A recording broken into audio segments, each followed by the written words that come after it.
ناظرین کرام، اگلا پروگرام ہے راہ عمل۔ جس کو احسان والی وہ کیفیت حاصل ہوگی وہ کبھی ایمان سے محروم نہیں ہو سکتا، سمجھ کے ایمان لایا۔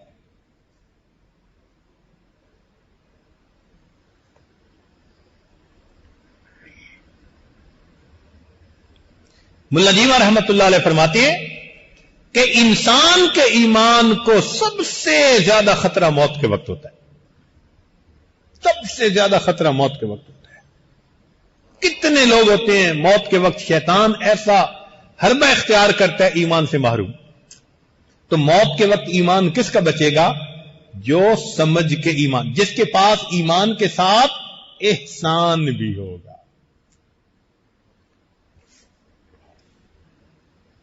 اس وقت یہ ظاہری دلیلیں نہیں چلتی۔ امام راضی رحمت اللہ علیہ اللہ رب العزت کے وجود پر 100 دلیلیں انہوں نے قائم کی۔ کہتے ہیں کہ جب موت کا وقت آیا تو شیطان بدبخت آ گیا، کہتے ہیں کہ راضی خدا تو موجود نہیں ہے۔ انہوں نے کہا دلیل ہے، تو امام راضی نے ایک دلیل دی، اس مردود نے دلیل کو توڑ دیا۔ انہوں نے دوسری دلیل دی، اس نے توڑ دیا، تیسری دلیل دی، یہی ہوتا رہا حتیٰ کہ امام راضی رحمت اللہ علیہ نے 100 دلیلیں دی، اس نے 100 دلیلوں کو توڑا۔ تو امام راضی رحمت اللہ گھبرا گئے، مگر اللہ والوں سے تعلق تھا۔ جب گھبرائے تو کہتے ہیں کہ ان کو اپنے شیخ کا چہرہ نظر آیا، اور شیخ اس وقت جلال میں تھے اور فرما رہے تھے کہ راضی اس بدبخت کو کیوں نہیں کہتا کہ میں اللہ کو بغیر دلیل کے مانتا ہوں۔ اللہ، ایمان محفوظ ہو گیا، اس کے توڑ نہیں تھا شیطان کے پاس۔ تو موت کے وقت شیطان کا حملہ سب سے زیادہ شدید ہوتا ہے، اور اس وقت جس کے پاس ایمان کے ساتھ احسان بھی ہوگا اس کا ایمان محفوظ۔ اس لیے ہمارے اکابر موت کے وقت ہنستے مسکراتے دنیا سے چلے جاتے۔ اللہ تعالیٰ ہی شیطان بدبخت کو ان سے دور رکھتے تھے۔ اپنے پیاروں کے قریب ڈاکو چوروں کو کوئی نہیں آنے دیتا، اللہ تعالیٰ بھی اپنے پیاروں کے قریب موت کے وقت اس شیطان بدبخت کو نہیں آنے دیتے۔ تو ایمان ہمیشہ کے لیے، ایک سیکنڈ کے لیے ہم نہیں کہہ سکتے کہ ایمان والے نہیں ہیں۔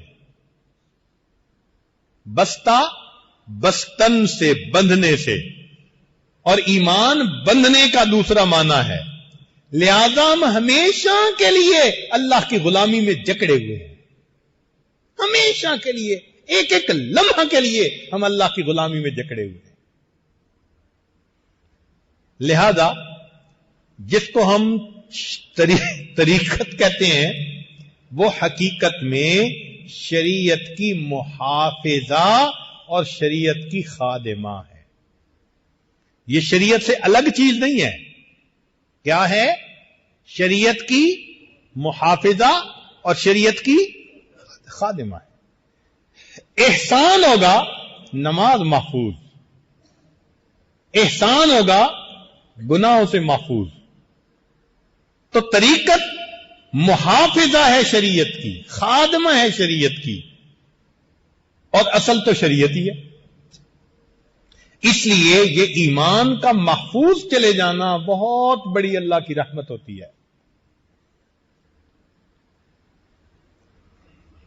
ایک مرتبہ حضرت مفتی محمد شفیع رحمت اللہ علیہ، مفتی اعظم پاکستان، انہوں نے حضرت تھانوی رحمت اللہ علیہ سے یہ سوال کیا کہ حضرت، شاعر لوگ جب شعر کہتے ہیں نا تو کسی کو گھٹا دیتے ہیں، کسی کو بڑھا دیتے ہیں۔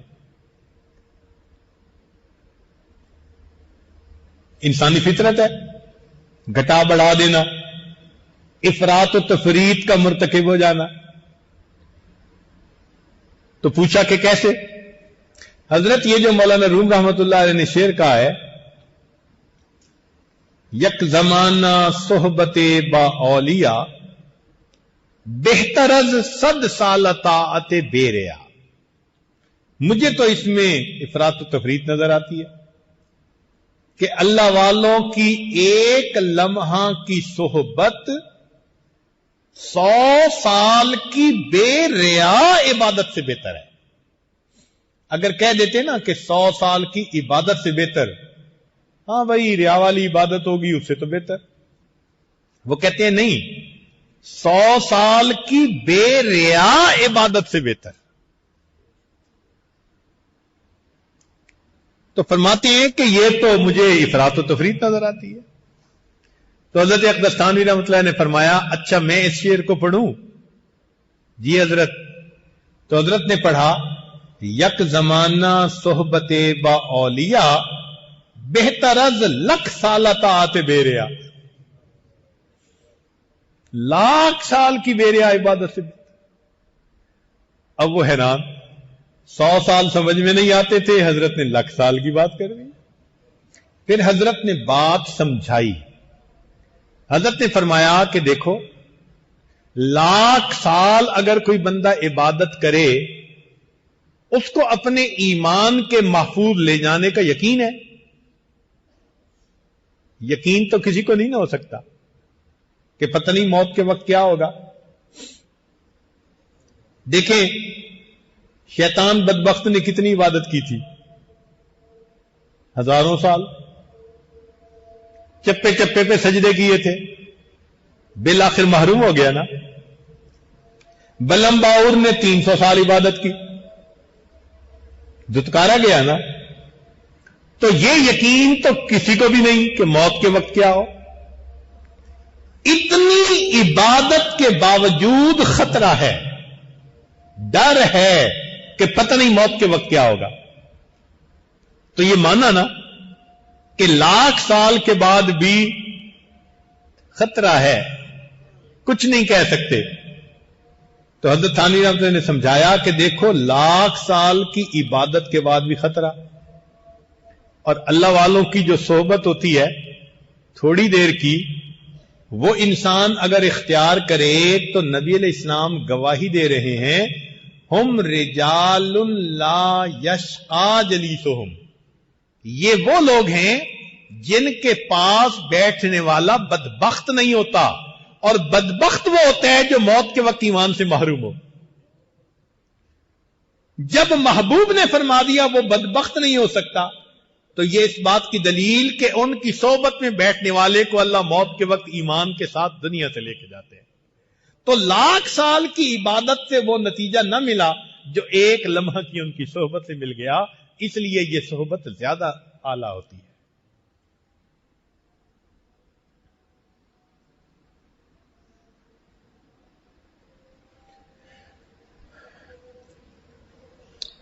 جو کہتے ہیں جی کہ یہ بدعت ہے، کہاں سے آ گئی؟ تو ان سے اتنی سی بات پوچھنے کی ضرورت ہے کہ انما الاعمال بالنیات، اعمال کا دار و مدار کس پر ہے؟ تو نیت کو صحیح کرنا پھر ضروری ہوا کہ نہ ہوا؟ تو وہ بیچارے بخاری شریف کا نام تو لیتے ہیں، پہلی حدیث ہی پڑھ لیتے غور سے.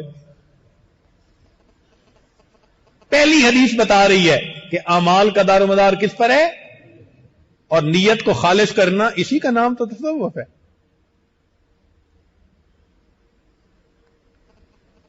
کہ ہر عمل کو اللہ رب العزت کی رضا کے لیے انسان کرنے والا بن جائے. ہمارے مشائخ 8 سال خدمت کرتے تھے اپنے مشائخ کی، اور 8 سال میں جا کر فرماتے تھے ہم نے نیت کرنا سیکھی ہے. یہ نیت ایسے تھوڑا سیکھی جاتی ہے، اسی کا نام تصوف ہے. اور ہندوستان میں تو ویسے ہی اسلام آیا ہی مشائخ کے ذریعے سے. ہندوستان میں اسلام آیا مشائخ کے ذریعے سے، اور اسلام کو اللہ نے چمکایا علماء کے ذریعے سے. اس لیے ہم علماء کے بھی قدردان اور مشائخ کے بھی قدردان.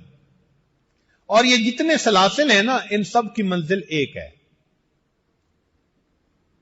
کوئی اگر پوچھے کہ جی وہ کیسے؟ 4 سلسلے ہیں، منزل ایک ہے. بھئی دیکھو پہاڑ کی چوٹی پہ محل بنا ہوا ہے، ایک راستہ ادھر سے جاتا ہے، دوسرا ادھر سے، تیسرا ادھر سے، تو راستے تو مختلف ہیں نا، مگر منزل ایک ہے. اسی طرح یہ 4 راستے محسوس ہوتے ہیں مگر ان سب کی منزل ایک ہے. شیخ الاسلام رحمت اللہ علیہ فرماتے تھے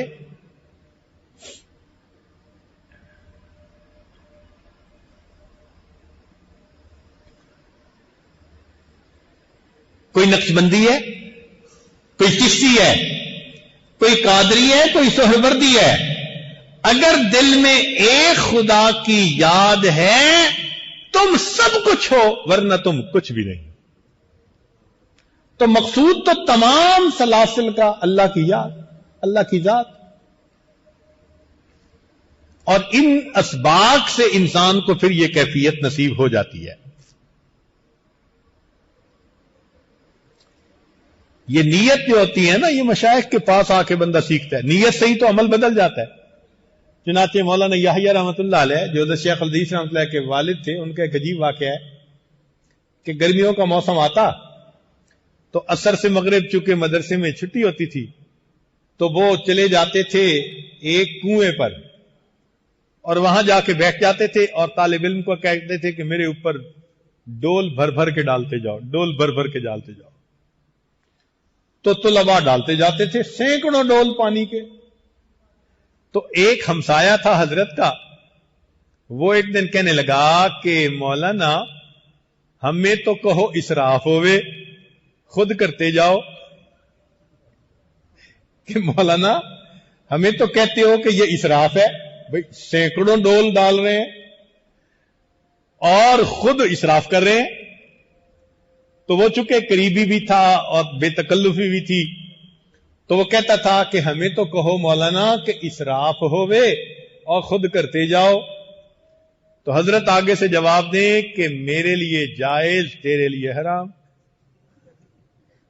وہ اور پریشان کہ یہ عجیب بات ہے کہ کہتے ہیں میرے لیے جائز، تیرے لیے حرام. تو ایک دن وہ کہنے لگا کہ مولانا سمجھا دیں کہ کیسے آپ کے لیے جائز، میرے لیے حرام. تو فرمایا کہ میں عالم اور تو جاہل. میں عالم ہوں، میرے لیے جائز، تو جاہل ہے، تیرے لیے حرام. وہ بڑا ضد ہوتا تھا. ایک دن منت کرنے کھڑا ہو گیا، آج تو سمجھائی دے. تو پھر مولا نے ان کو بات سمجھائی. فرمایا کہ اچھا تم یہاں کنویں پہ آتے ہو تو کس نیت سے آتے ہو؟ نہانے کی نیت سے آتا ہوں. فرمایا تیرے لیے بس یہی حکم ہے کہ 5-10 ڈول کے اندر اندر نہاؤ اور جاؤ، زیادہ کرو گے تو اسراف ہوگا. تو اس نے کہا آپ کیا کرتے ہیں؟ کہنے لگے میں تو بیمار آدمی ہوں، گرمی کے موسم میں ٹھنڈک حاصل کرنے کی نیت سے آتا ہوں. اب 1000 ڈول بھی ڈال دیں گے تو میرے لیے جائے، کیونکہ ٹھنڈک حاصل کر رہا ہوں نا، میں تو نہانے کی نیت نہیں کرتا. اب دیکھو چھوٹا سا عمل ہے، اسی عمل کو ایک عام آدمی کرتے ہیں تو شریعت اسراف کا حکم لگا کے حرام کہتی ہے.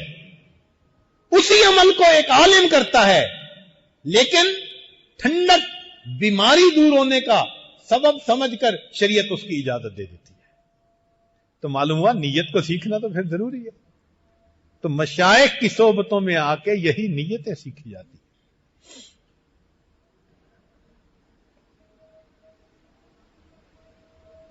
آدمی کا اپنا دل نہیں بتاتا، بیدار دل بتاتے ہیں.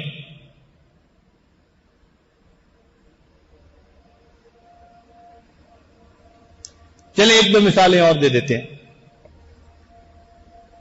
آپ دیکھیں کہ آج کل مختلف عمارات میں نا لفٹ لگی ہوئی ہے. کتنے لوگ ہیں جو اس میں داخل ہوتے ہیں اور سواری کی دعا پڑھتے ہیں؟ اللہ ماشاء اللہ، دھیان ہی نہیں جاتا کہ یہ بھی کوئی سواری ہے. بھائی سواری یا ہوا میں چل رہی ہوتی ہے یا پانی پہ. اب یہ اوپر جا رہی ہے نا تو ہوا میں جا تو رہی ہے تو سواری. تو دعا تو پڑھنی چاہیے، بسم اللہ مجریہا و مرساہا ان ربی لغفور. لیکن لفٹ کا بٹن دباتے ہوئے نہیں یاد آئے گا جب تک شیخ نہیں بتائے گا کہ یہاں بھی پڑھنی ہوتی ہے. بہت لوگ حج عمرے کے لیے جاتے ہیں اور حرم میں نمازوں کے بعد اعلان ہوتا ہے الصلاۃ علی الاموات کہ نماز جنازہ ہوگی. الصلاۃ علی الاموات کا لفظ سن کر کتنے لوگ ہیں جو انا للہ پڑھتے ہیں؟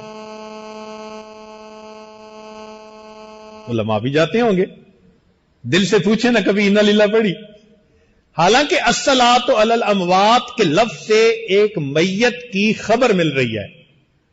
تو میت کی خبر ملنے پہ سنت کیا ہے؟ تو انا للہ یاد آتی ہے. یاد تو آئے گی نا جب شیخ یاد دلائے گا. تو یہ نیت سیکھنی پڑتی ہے. پتہ چلتا ہے قدم قدم کے اوپر کہ پھر انسان کیسے شریعت پر عمل کرتا ہے. یہاں پر ایک سوال بسا اوقات اور کیا جاتا ہے جی کہ صوفیاء علم کے مخالف ہوتے ہیں. بھائی مشائخ صوفیاء علم کے مخالف نہیں ہوتے. ہاں اگر کسی بندے نے کسی جذبے میں کیفیت میں کوئی بات ایسی کر دی تو وہ انفرادی بات کہی جائے گی. اور جو لوگ کہیں کہ علم بس کریو یار تو ہم تو ان کے پیچھے نہیں چلنے والے. ہمارے مشائخ جتنے تھے وہ سب علم کے زیور سے آراستہ لوگ تھے, مزین لوگ تھے.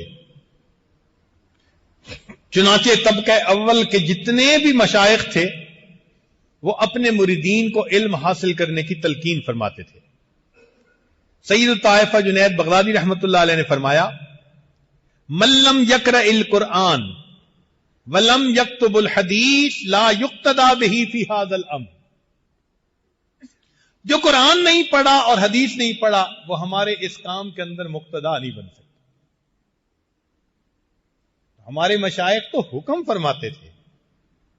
مکتوبات صدی میں بھی لکھا ہے کہ سالک کو علم حاصل کیے بغیر اس راستے پر قدم نہیں رکھنا چاہیے. ابن جوزی رحمت اللہ علیہ جیسے ناقد محتاط لوگ وہ بھی فرماتے ہیں وما كان المتقدمون في التصوف الا رؤوسا في القرآن والفقه والحدیث. تلبیس ابلیس کے اندر انہوں نے یہ عبارت لکھی ہے. اس کا مطلب یہ کہ ایسے حضرات بھی حضرات صوفیاء کے ماننے والے تھے کہ وہ فرماتے ہیں کہ جو ایسے حضرات تھے مشائخ وہ قرآن حدیث اور فقہ کے بڑے علماء ہوا کرتے تھے. تو یہاں ذہن میں ایک سوال پیدا ہوتا ہے کہ پھر مشائخ پر اعتراض کیوں ہوئے؟ بھائی بسا اوقات کسی کا کلام سمجھنے کی استطاعت نہیں ہوتی تو انسان کی فطرت ہے الناس اعداء لما جاہلون. بات سمجھ میں نہیں آتی تو مخالفت کرتے ہیں. چنانچہ ایسے ہی ہوا, بڑے بڑے مشائخ کی مخالفتیں ہوئی. حجت الاسلام امام غزالی رحمت اللہ علیہ ایک ایسا بھی وقت آیا کہ ان کی ساری کتابوں کو جلا دیا گیا. مخالفت کی اس وقت کے علماء نے. اور پھر بعد میں جب دوسرے علماء نے ان کی باتوں کو کھولا تو آب زر سے ان کی کتابوں کو پھر لکھوایا گیا. تو اس لیے اگر ایسا ہوا تو وہ بات کو نہ سمجھنے کی وجہ سے ہوا. کتاب الشفا ہے, اس کے جو مصنف ہیں قاضی ایاض رحمت اللہ علیہ, ان پر بعض لوگوں نے یہودیت کی تہمت لگا دی تھی. اور بعد میں جب حقیقت کھلی تو اب اس کو شفا شریف کہتے ہیں. اس کتاب کا اتنا احترام کرتے ہیں کہ نبی علیہ الصلوۃ والسلام کے بارے میں واقعی ایسی کتاب اور ملتی نہیں ہے. شیخ احمد کبیر رفاعی رحمت اللہ علیہ, ان کو ایک مرتبہ ملحد اور کافر کہہ کر سر عام رسوا کیا گیا. اور پھر ایک وہ وقت آیا کہ جب ان کو بہت بڑا شیخ مانا گیا. وجہ یہی بنی کہ لوگوں کی باتوں کے اپنے مطلب نکالے گئے.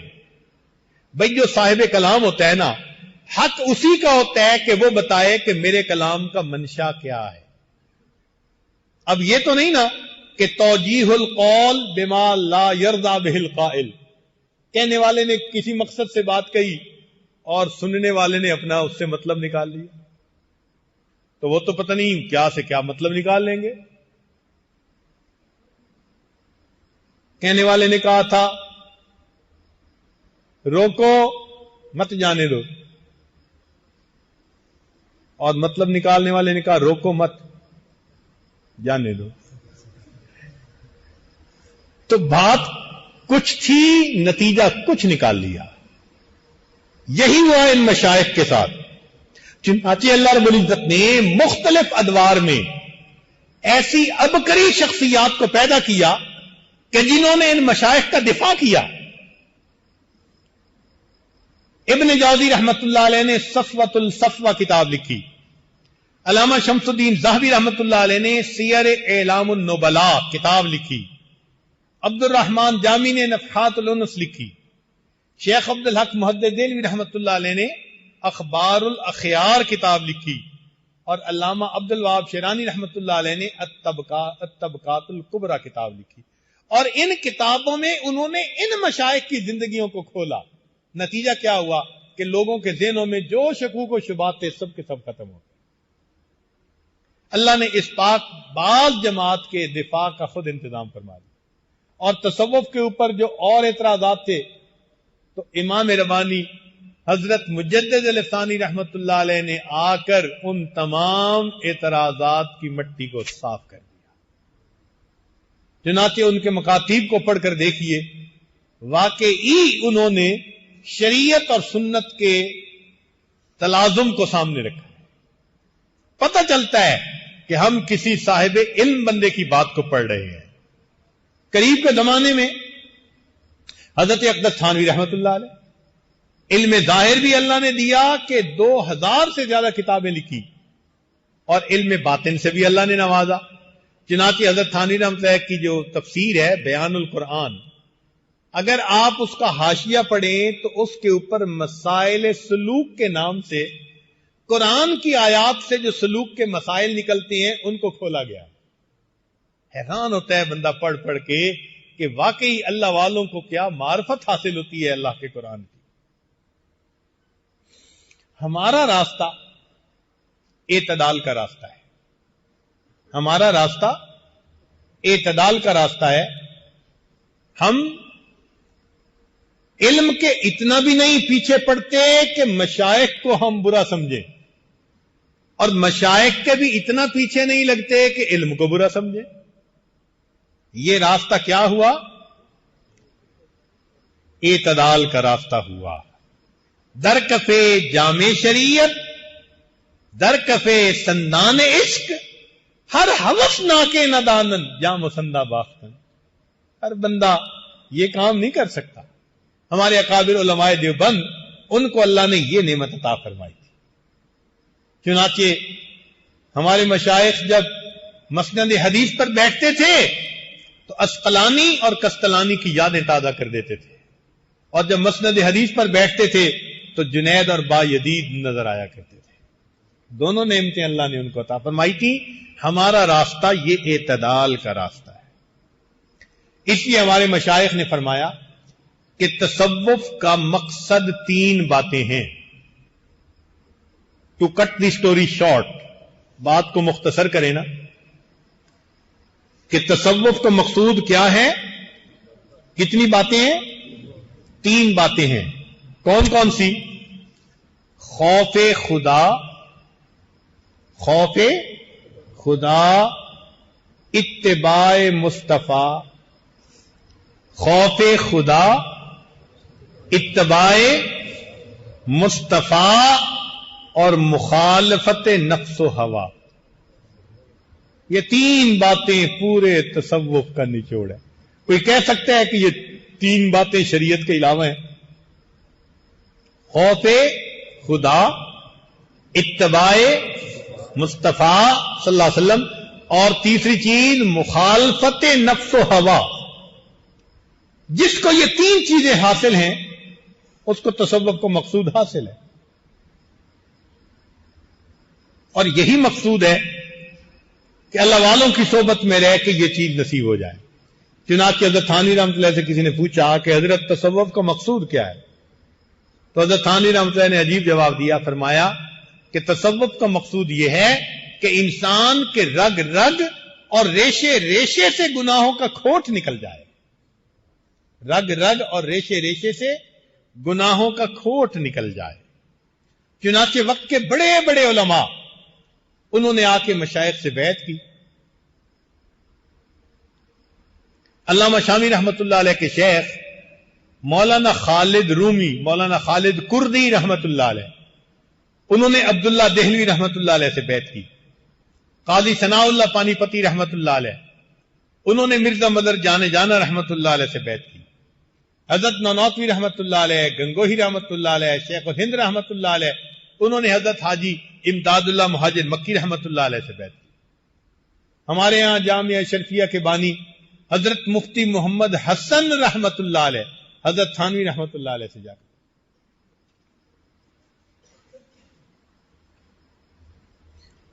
حضرت قاری محمد طیب رحمت اللہ علیہ، حضرت مفتی محمد شفیع رحمت اللہ علیہ، حضرت بن نوری رحمت اللہ علیہ، جلیندری رحمت اللہ علیہ، سب وہ اکابر تھے کہ جنہوں نے اپنے مشائخ سے علم ظاہر کو بھی حاصل کیا اور علم باطن کو بھی حاصل کیا. یہ ہمارا راستہ ہے، اعتدال کا راستہ، تاکہ ہمیں اعمال بھی نصیب ہوں اور اعمال کی کیفیات بھی نصیب ہوں.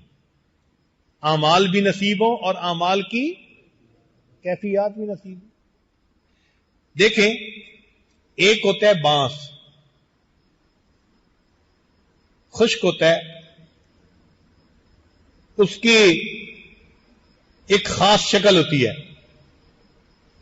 اور ایک ہوتا ہے گنا. اگر آپ ایک پتلے بانس کو جو اگ رہا ہو نا کاٹے نا، اور گنے کو کاٹیں تو رکھنے سے بالکل ایک جیسے نظر آتے ہیں، ظاہر ایک جیسا، مگر ایک رس سے خالی اور ایک رس سے بھرا ہوا. تو جو بندے تصوف کو سیکھے بغیر اعمال کرتے ہیں وہ بانس کی طرح، اور جو سیکھ کر کرتے ہیں تو وہ گنے کی طرح کہ وہ ایمان کی حلاوت سے بھرا ہوا ہوتا ہے. ایک عام مزدور کو آپ اگر گھر لائیں کہ جی فرش توڑنا ہے، تو وہ آئے گا، ہتھوڑا چلائے گا اور شام کو اپنی مزدوری لے کے جائے گا. باقی ہتھوڑا چلاتے ہوئے بے دلی سے چلائے گا.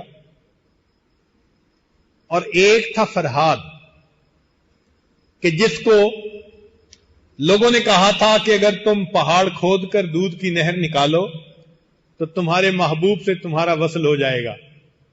وہ بھی پہاڑ توڑتا تھا. لیکن جو مزدور ضرب لگاتا ہے وہ بے دلی سے، اور جو فرہاد ضرب لگاتا تھا دل کی محبت سے. کہنے والے نے کہا ہر ضرب تیشا ساغرے کیفے وصال دوست، کہ جب فرہاد ضرب لگاتا تھا تو ہر تیشے کی ضرب پر اس کو لگتا تھا میں اپنے محبوب کے وصل کا جام پی رہا ہوں. ہر ضرب تیشا ساغرے کیفے وصال دوست، فرہاد میں جو بات ہے مزدور میں نہیں. آج ہم مزدور والی نمازیں پڑھتے ہیں اور اللہ والے کہتے ہیں کہ آؤ فرہاد والی نمازیں پڑھ لو. یہ بے ذوق سجدے، یہ بے سرور نمازیں کب تک پڑھتے رہیں گے؟ اپنے من کو صاف کریں اور پھر ہمیں ایسی نماز نصیب ہو کہ ان تعبد اللہ کأنک تراہ فإن لم تکن تراہ فإنہ یراک. اللہ تعالی ہمیں اپنے دلوں کو جگانے کی توفیق عطا فرمائے.